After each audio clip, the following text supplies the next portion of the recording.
and welcome to the show. Today we are going to be discussing aerodynamics and how, well, aero parts affect cars in Forza Horizon 4. Now, I've done these investigations on previous Forza games. It's always interesting to see. I tend to build cars these days with aero parts on, and it's always interesting to see how it affects things differently on each game. You know, at the end of the day, aerodynamics, very, very important thing. When it comes to modern cars, hell, just even normal road cars is important. But certainly when you're going up to race cars, things like this, Koenigsegg, for example, has a huge amount of downforce. It gives it phenomenal levels of grip. Now, when it comes to the faster vehicles, well, you're going to be wanting an awful lot of aero. Some cars don't have it, like the Zenvo. Yeah, some don't quite have the same crazy levels, but the real question is, when it comes to building a car on Forza, do you go for aero parts or do you not? And what are the advantages or the disadvantages and so on? So that is what I'm going to be investigating here, shall we say. Now, the reason why this might, matter when you're building a car, there is always a trade-off when it comes to aero. If you have more downforce on the car, you're going to lose some top speed. That is the trade-off that you will take as unavoidable. To generate the downforce, your car generates drag. Now, the drag means it doesn't cut through the air as nicely. That will make it slower in a straight line. Generally, that is a trade-off that I will take. Certainly in Horizon 4, with a lot of the tracks being more technical, that's a trade-off I personally am going to often take, the route I'm often going to take with my cars. I want that little bit more grip. If I lose a smidge of top speed, then so be it. Often the best cars are those that can get away with losing that little bit of top speed and still have the extra grip, basically, from the wings. Guys like this TVR, for example, it's not actually a terrible A-class car, this particular one. And yeah, I'm going to stick the aero parts on the car because I want that little bit more safety with the vehicle, if you like. And yeah, the lack of the few miles an hour lack of top speed doesn't bother me as much. But that's just going on a gut feeling, essentially. It was time to do some actual proper investigation. Now, for this particular investigation, I'm not going above S, or not going above A-class, actually. We're talking about A-class cars here. The reason being, S1 class is a huge class. There's a lot of PI. The jump between top of A-class and top of S1 class is massive, much bigger than the jump between top of B and top of A. You're going to put aero on the cars. But the top of S1 class, they're getting so incredibly fast. Unless you're doing a drag race or something very specialised, you're going to be putting aero on it. You're going to have the PI to do it. You're going to want to do it. The cars are ridiculous. So here we're dealing with A-class and lower. D-class, you're probably not going to bother because the cars aren't particularly fast. Also, you don't really build D-class cars. So we'll start off with A-class. Now, I have got some pre-built A-class cars for this one. Cars that I know are decent. This Subaru Legacy, for example. And the way this was going to work, vehicles will be given 5 laps or 6 laps around some of the very, very short circuits to set a lap time. First of all, with the car built with aero parts on. Second of all, with the car with the aero parts removed. Let's see how the lap times compared. Now, of course, there is a little bit of PI difference between the vehicles. PI Forza's rating system for the car. Now, aero adds on to PI. Now, sometimes when you take the aero off, you might get away with sticking a little bit more power in the car, for example. Your car's lost grip, so the game allows you to put in a little bit of power. So not just drag. All the vehicles were balanced up to be the same PI. So with the Legacy, I think about 2 PI to play. Not very much PI to play with when you took the aero bits off, but they had something to work with. And I tried to go to as many different sort of styles of track and use different styles of car built to the class. So A-class, the Legacy is well known to being very, very quick for what it's like an overall vehicle, especially good at rally. This is an all-wheel drive, rally-tired vehicle. So that's one thing. The second car will be something completely and utterly different. Now, handling-wise, between the two, could you feel that the car was lacking aero? A little bit. It wasn't the biggest difference I've ever come across in terms of driving dynamics, shall we say, with the Legacy. There wasn't this huge gaping chasm between the two cars. There was a little bit. It was a little bit more slidey. It moved around a smidge more through the corners, but not by a huge amount. It wasn't too bad. It wasn't too difficult to control. If top speed didn't feel massively different. At times that's often tough to tell. So yeah, the Legacies, the differences weren't massive. The all-wheel drive might help it a little bit, and certainly some of the slower corners around here. This, at the end of the day, is a slightly faster circuit, some longer straights for the vehicle to be worrying about. So that was one of the A-Class cars that I was using. The second one, completely different. A Corvette. Now, this one is built a little bit more of an unusual way, shall we say. Normally an A-Class, like rally tyre. This one here is running vintage race tyres. Now that does make it very powerful. It's got like 650 horsepower in A-Class. Very big tyres, but they aren't the best compound of tyre. Vintage race tyres aren't too bad though. So this is a very different sort of a car. It's going to have, in general, a much higher top speed than the Legacy. Anyway, it's simply got the power. Hell, we're halfway down the straight, we're going faster than the Legacy was, I think. So, you know, we've got a lot more power to work with in the Corvette. The trade-off here is, at the end of the day, it's not as good handling, really. Yes, it has some ginormous tyres. We don't have the all-wheel drive comfort. The traction's not terrible, it just doesn't have the grip full stop. The front end doesn't get turned in. You can't quite get on the power as soon as you could. You can see it's struggling a little bit more with understeer through there. Yeah, it's just a completely different style of car build, if you like. Now, this circuit here is the sort of track where the Corvette might work. You know, the Legacy is very good at the short, twisty circuits. This kind of track is the sort of place the Corvette may well excel. So, Aero gets dumped off of the vehicle, and then you can tell the difference with this one. You very much can tell the difference with the Corvette as to how it drives around this course. Again, minimal PI difference between the vehicle running with Aero and running out. I think it's only 2 or 3 in this particular one. The car is more difficult, funnily enough, more difficult to get through the corners. The high-speed corners is where it is most notable. This one that's coming up here, it's not easy to take. It's not easy to take in the Corvette full stop, but without the Aero parts on the car, it's very dicey. You can see it's kind of almost moving about. The back end wants to let go. Doesn't quite. I mean, this was the fastest lap with the car. It doesn't quite let go through there this time around. It wouldn't be a fastest lap if it did, to be honest. But it's just a little bit more awkward to get the car through the corners. And sure, at the end of the day, it may be slightly a few mile an hour faster down the straights. But the question is it going to lose too much time not being able to get to the throttle perhaps quite as soon through these corners?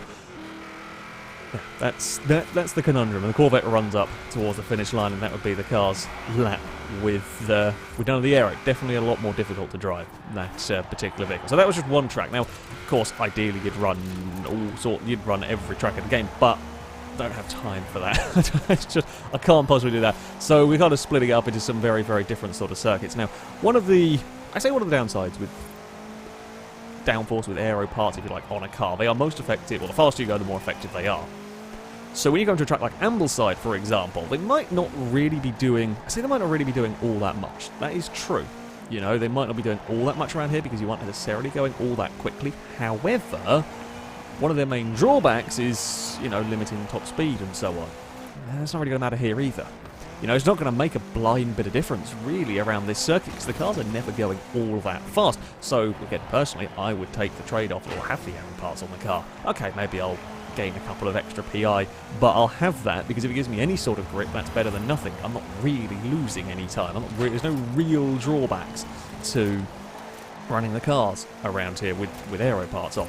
This is the sort of track the Subaru likes. It's short, well, outside of off-road stuff, but it's sort of all acceleration. The Legacy's pretty damn good handling as well. It's all acceleration. Now, this is the sort of place the Corvette's never going to like. You know, between these two A-Class cars, the Corvette will prefer the more wide-open circuits. This track, not so much. There's a lot of power in this car. The tyres are decent, but it's all low speed stuff, and the Corvette does not quite have the. It's not completely terrible around here, but no amount of Aero is going to save you. No amount of Aero is going to make this circuit as fast as the Legacy. That's fair enough. They're two very, very different cars, but we're not comparing the Corvette to the Legacy. We're comparing the Corvette to itself when you have the Aero parts removed. Now, like power parts, maybe you'll get an extra little bit of power, but in the Corvette around this track, that doesn't really matter. It's not going to be able to help you. You're still a bit traction limited. You're still going to be quite grip limited through these corners. So, yeah, you've got to be a little bit mindful with the Corvette.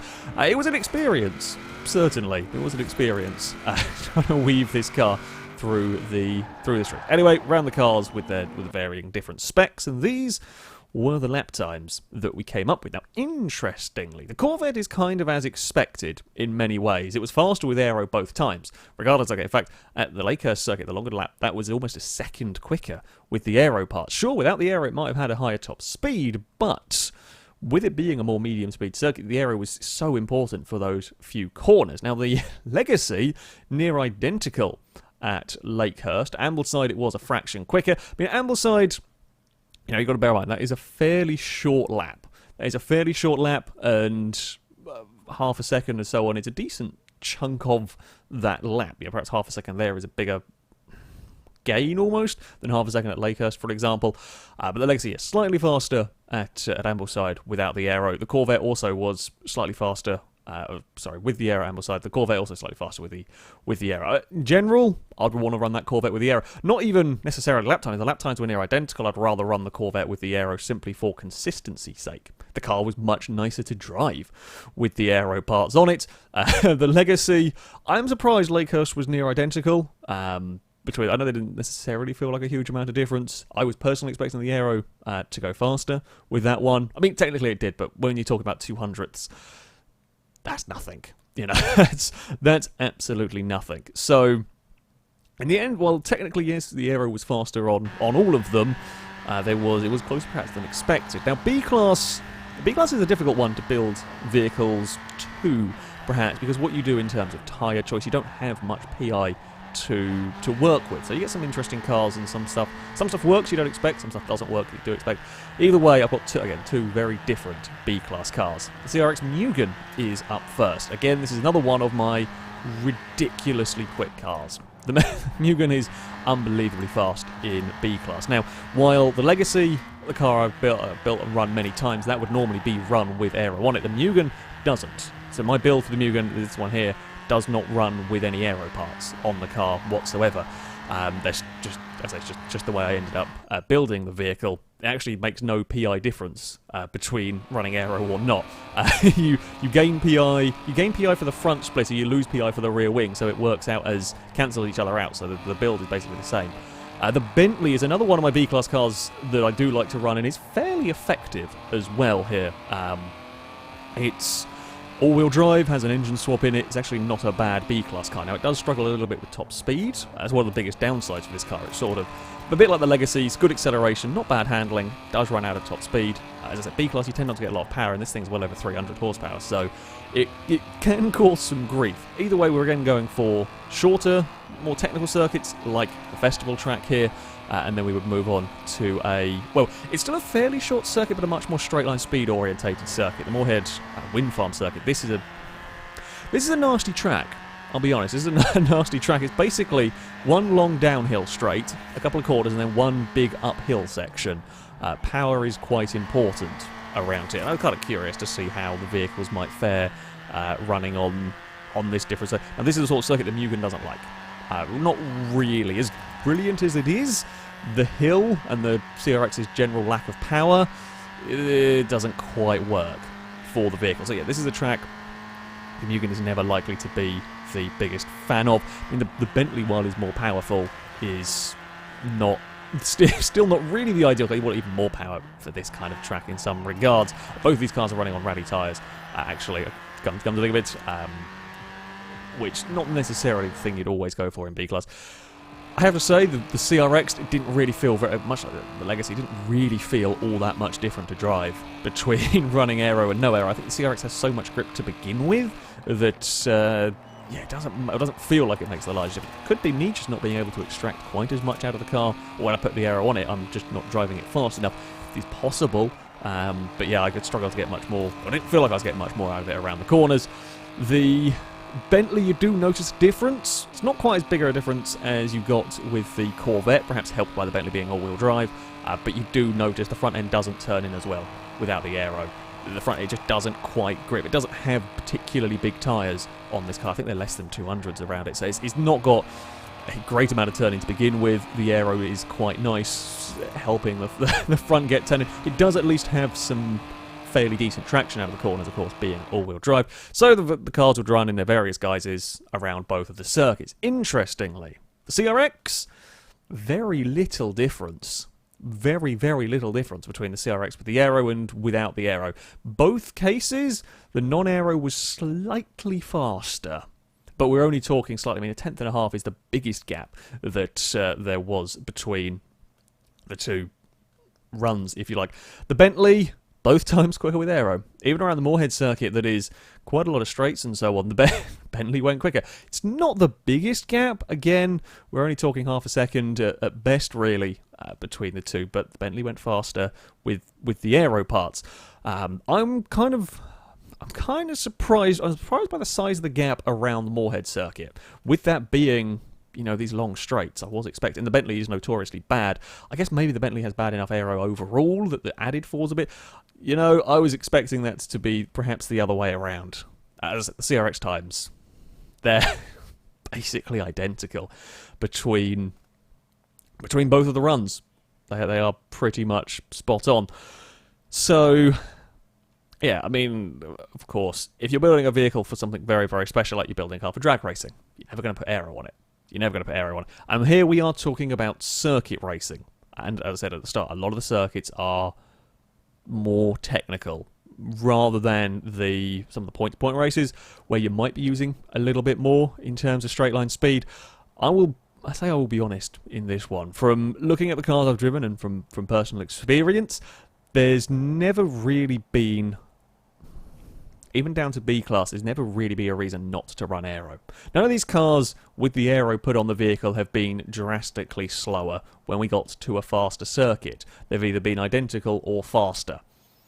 If the car is good enough handling like the Mugen, you might not need it. But the car that doesn't need Aero, also the PI, didn't make a blind bit of difference what I did with it. It's not like I could gain a few PI for not having Aero and maybe put some power in, because it made no difference to the car at all. The PI was identical between the two builds, whichever way I went with it. If the car's good enough handling, you'll probably get away without needing Aero on the vehicle. If the car's a little bit more difficult to drive, even if you're trying to go for that power, like with the Corvette, with the vehicle being a little bit more difficult to drive on the circuit, you're actually going to make more lap time with the Aero parts. Yes, if you're doing a crazy specialist build, some of the monstrous cars, like the Carmen Ghia, for example, I ran a little while back, you know, you're building something really wacky, you know it's not going to work everywhere, you're building it really specialist for a circuit, fair enough. You're going to want to play into that. If you're building something overall and wondering whether Aero parts are going to help or hinder, honestly, there doesn't really seem to be that much of a downside to running them. On a sensibly overall based car, very much put Aero. Very much put the Aero parts on it. It will make it a bit more consistent to drive. You don't really lose any lap time at the marginal, if at all, lap time at the faster circuits. So yeah, there we go. I would, even down in B class, it is advantageous to be running the vehicles with Aero. There we go. That is going to be it for this video. I hope you found this useful. Thank you all very much for watching, and until next time, a goodbye.